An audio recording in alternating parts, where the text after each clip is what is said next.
so. NA is really lagging for me.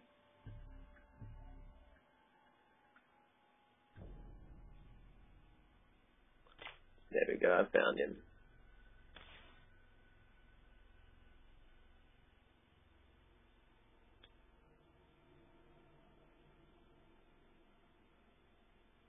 And he is in now.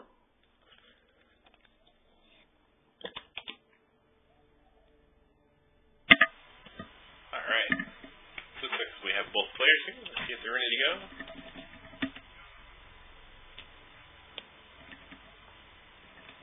That game went really fast. What do you reckon? Our Zerg player did well. He was on 2-2 upgrades real fast. He was getting his high about. Yeah, I think what I would like to see, I would like to have seen him take a fourth, perhaps in his, what would be his natural third, just to have a little bit of extra income and be able to reinforce a little more. Have some more larvae there ready to go. Looks like they're both ready. Alright, let's start. If you want to hit it. Oh, wait. Oh, too late. Can you still switch us to ref instead of spectator so we can talk to him if needed? I switched you just before. I can't switch myself. I think I did. Alright. Alrighty, here we go. Metalopolis. Here we go, one of the best maps IMO. Very old and still really good. Yeah, I believe it's one of the only remaining maps from the original pool, even back all the way back to beta. So we get another let's go from our Protoss here in the upper right, or top center, Amadorhi. And down here in the left side, we have Chadbrochill. So what we have is a close position Metalopolis match in the second of our best of three. If you didn't see the first match, we have Chadbrochill leading 1-0. Our Protoss player is putting down a pylon now. Oh, that's not a very good pylon positioning. Yeah, it could be a little cramped. Perhaps he could squeeze a gateway in on the left-hand side and get an early wall off if our Zerg decides to do something more rush-oriented the second game. The first game, in case you didn't see it, was very macro-oriented for both players.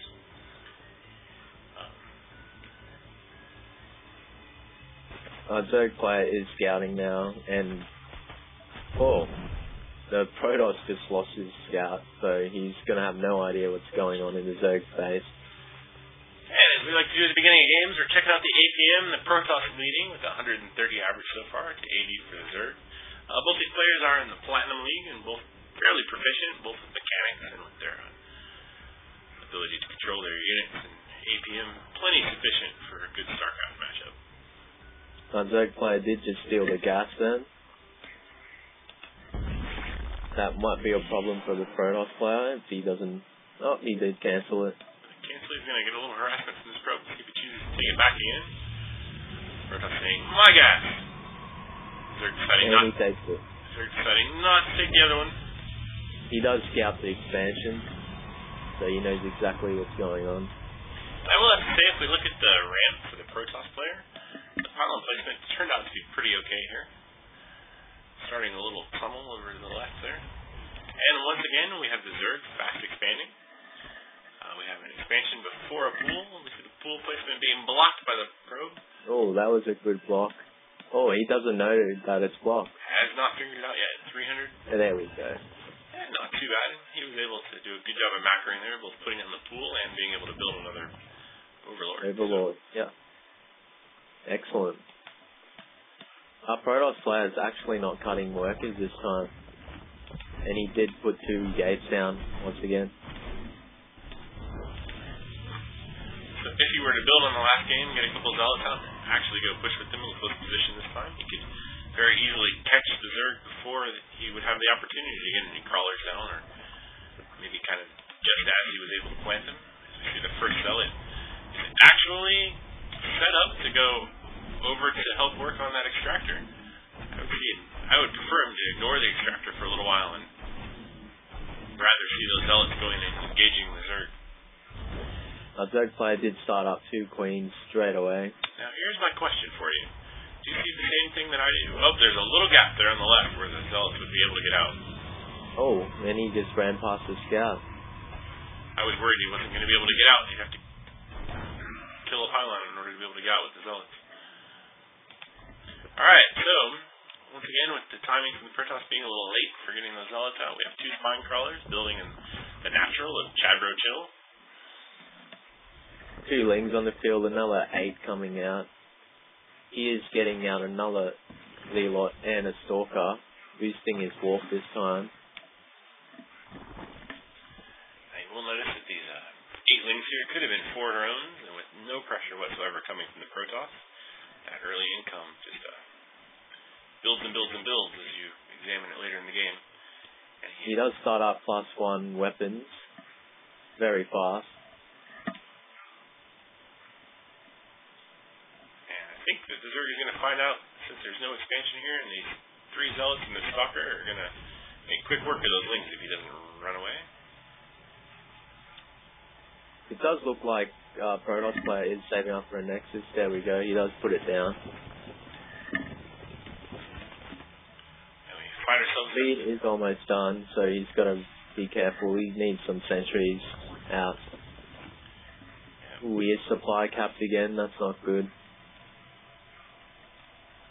We find ourselves in a position once again, I think, where approaching the 7-minute mark, both sides are particularly safe. I don't think that our 8 lings are going to do very much against a stalker and 3 zealots. As our one little probe comes in here to commit suicide and see that there are in fact 3 zealots and a stalker. Warp gate is finally coming down to the Protoss. We have 3 gates and a 4th on the way. +1 is almost done. If he wants to do a bit of pressuring here, he can quite do that easily. I think he's fine with the 4 spine crawlers. He have a little bit of opposition. He might cancel this Nexus in 4 gate. No, he will not. He's getting a robo out. I think I would have liked to have seen that. I think he might have been able to do okay if he attacked at good angles and didn't engage too many spines at once.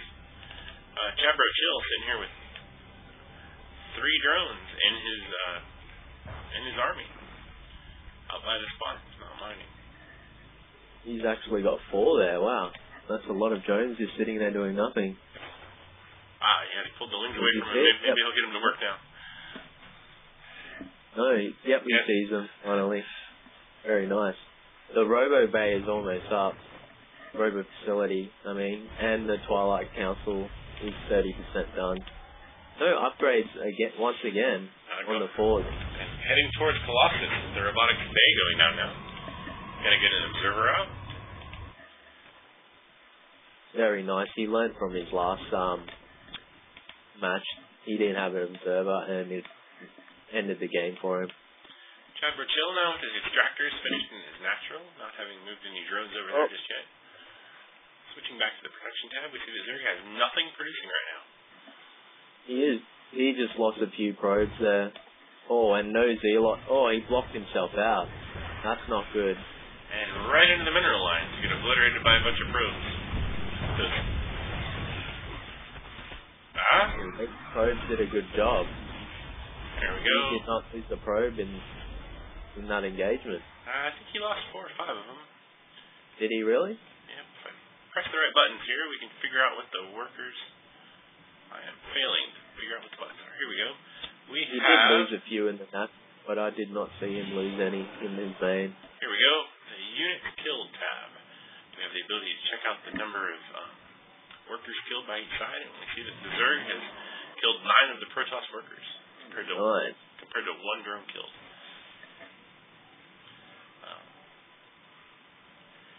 However, the Protoss has also managed to kill 19 of the Zerg, 19 little Zerglings. So I don't know about you guys. He does start up charge, boosted it, and it's almost done. He's also boosting out his first Colossus, getting the range upgrade on that. Ooh, the Zerg just took the gold base.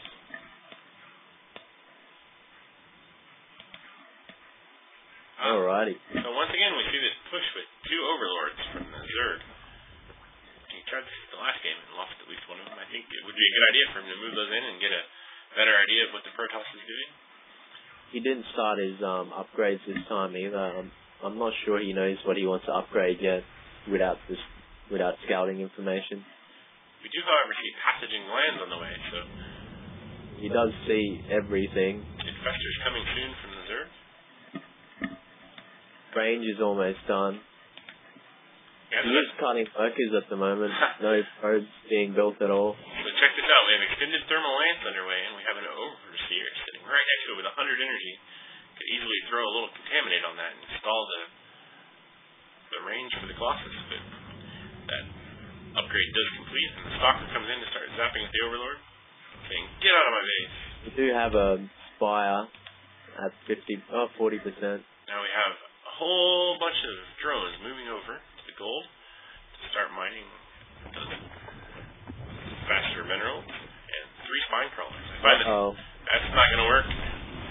He's going to lose a lot of workers here if he doesn't pull them back. Army coming in with Lings going for the counterattack.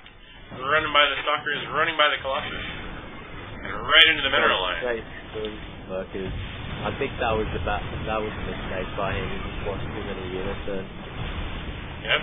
I think the Zerg just traded his entire army for a handful of probes and has lost his base. If you look near the gold base, there's a lot of overlords just sitting there to be picked off by a few stalkers.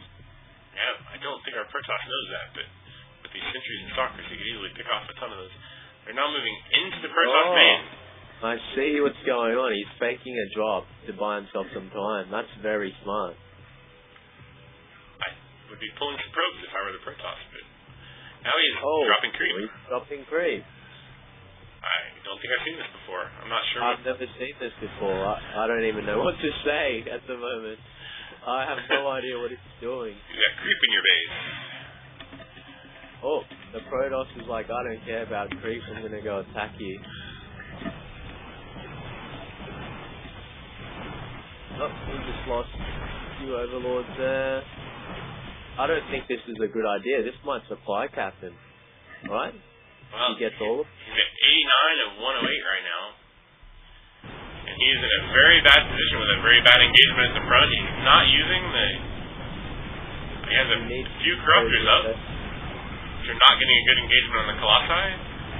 Oh no, he just bungled the hallucinated Colossus.